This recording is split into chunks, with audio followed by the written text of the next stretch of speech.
kick off this party, look wet. Let's take it back to straight hip-hop and start it from scratch. I'm about to bloody this track up, everybody get back. That's why my opinions are bad, cause my rhymes on the red tag. Just like I did with addiction, I'm about to break it. Like a magician, critics, I wanna break it. Hi, welcome to SC Sports Talk. I'm your host, Ryan Porter. It's been a while since I've seen y'all, but today we're going to get into talking about the NFL free agency, and I want to talk about Michael Vick first. It has been reported that the Vikings and more Adrian Peterson, not the Vikings, but you know what I'm saying. Adrian Peterson wants Michael Vick to come to their team, and he believes that there will be a playoff team with Michael Vick on their team. We also have had reports about Vick being with the Jets, but I think the Jets are going to be fine with Geno. I think Geno Smith will be their pretty good time quarterback for the next couple years. But if the Vikings got Michael Vick, that's interesting for me because I really think that Michael Vick could help that team a lot. They're not really that big at the wide receiver position, but he could do a lot with them. I think he would probably get hurt like he has been doing every season, so they would like to have a stable backup, somebody better than maybe the backups they already have.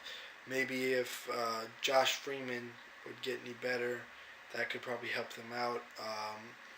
But I don't know. Freeman's a free agent too, and he just doesn't. I think his career's done.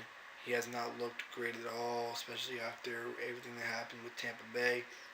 And then also another free agent that we found out about is Devin Hester is not going to return to the Bears. It's been a long time there. It'll be interesting to see where he goes on from there because he had a great career with the Bears, and wherever he goes, I'm sure he'll do the same thing he's been doing with kick returns and punt returns. Maybe become a little bit more of a stable wide receiver. And then also, Champ Bailey was cut by the Broncos, which is surprising to me. I thought he probably would have retired after the season. But now that they cut him, I don't know what he's going to do. Not really sure at all. I think he should retire, to be honest. He's getting old. Another surprising thing is the Pittsburgh Steelers also re-signed Heath Miller and Troy Polamalu, which was pretty good to hear from there because they're getting old. I think they signed through 2015 season, so they'll be free agents in 2016. But I think they'll both retire at the same time probably because they're both old. But hopefully, I think what the Steelers are trying to do is win a Super Bowl within the next couple years, and especially with the new addition of Le'Veon Bell as their running back, that should really help them out. And another free agent I wanted to discuss is Maurice Jones-Drew. He's still a good running back, I believe. I think he will be a good running back for the next 3 to 4 years. But I don't know if he's worth taking a risk of going out and getting him with his injury problems from last year. So it's going to be a tough decision. But anyway, for SC Sports Talk, I'm Ryan Porter, and I'll be right back with college basketball. Welcome back to SC Sports Talk. I'm your host, Ryan Porter. Now we're going to get into talking about some college basketball today. And the first thing I want to talk about is Wichita State a legit contender in this year's March Madness, considering they've not played a top 25 team all season and are still undefeated. I watched them play a couple times this season, and they look pretty lethal. They look like a great team. They know what they're doing. They look very, very difficult to beat, but I just don't know because they haven't played versus the top competition, so I can't really sit here and say that I know how good they're going to do in the tournament. But anyway, the next thing I wanted to talk about is the ACC. I have a couple teams I want to talk about in the ACC, particularly UVA, and how well they have done this season. I would have not seen this coming into the season at all. I did not see it. And a couple of nights ago, they beat Syracuse 75-56, and they are the best team in ranking-wise in the ACC right now. And then for Syracuse, they have completely just fallen apart in the last couple games. Their last 5 games, they've lost 4 of them to Boston College. I can understand losing to Duke and UVA, but still, those are all 4 out of the last 5. And then they also lost to Georgia Tech just last night, and the way they're playing is nowhere near what they had started before this drought. They were 25-0 before coming into this drought, and now they have just completely fallen apart. They do not look like the same team at all. It's the worst time to be doing this. They have one last game before the ACC championship starts, and if they don't pull it together before March Madness and the actual NCAA tournament, they will probably lose their either first game or their second game in the tournament, and completely every 25 wins will just be completely thrown away, because that's what happened, and that's all I can say about that. And then I want to talk about Duke. They've had a little roller coaster lately, but I still see them hanging in there. They did lose to UNC a couple weeks ago, and they beat Syracuse and Tech, but then just the other night they lost to Wake Forest. And coming up this Saturday, they play UNC again. So this time it's at the Blue Devil Stadium, Cameron Indoor.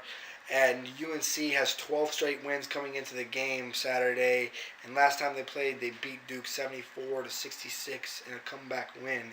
So I don't know how that's going to go, but I think that UNC will definitely be the best team. And I think they'll win the ACC tournament, because I think personally right now, not standings-wise, but UNC looks like the best team after having 12 straight wins. And I think they're better than UVA, but UVA is right there with them. Those are the best two teams in the ACC right now, and it's going to be a great ACC championship game, and then it's going to be a great March Madness and NCAA tournament. And I'm going to be right back with y'all to talk about the National Basketball Association.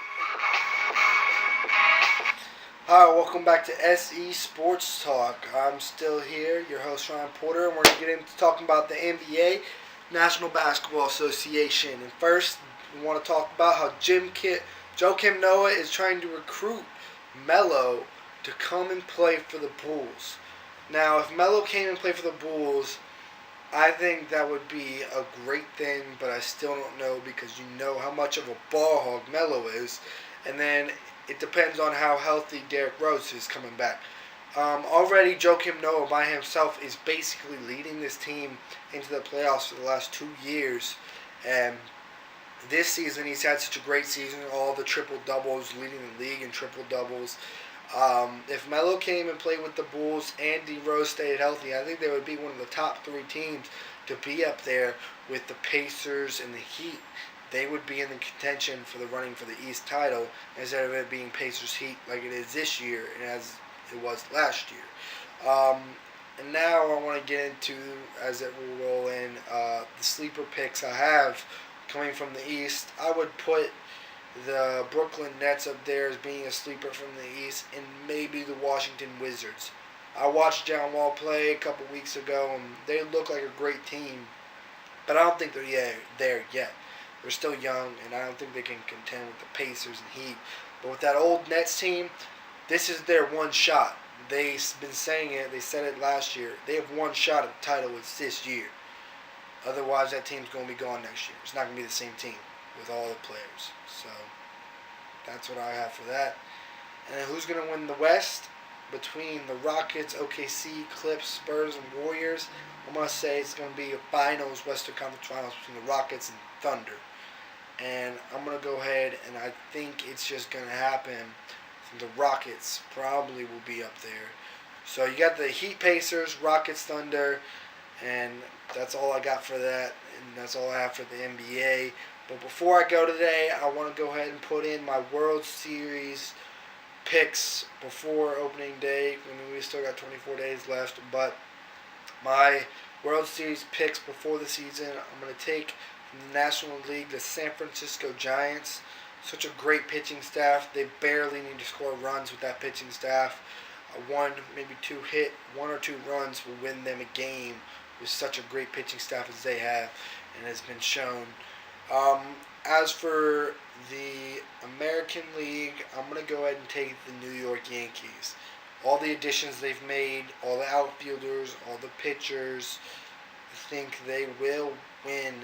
The only question I have for them is, Who's going to come in the ninth inning? Is it going to be David Robertson? Will he be able to shut it down? Nobody's been able to shut it down like Mariano did, so I don't know. But anyway, it's been a great time catching up and getting back into the sports. And I am Ryan Porter for SC Sports Talk. Everyone, please have such a great weekend.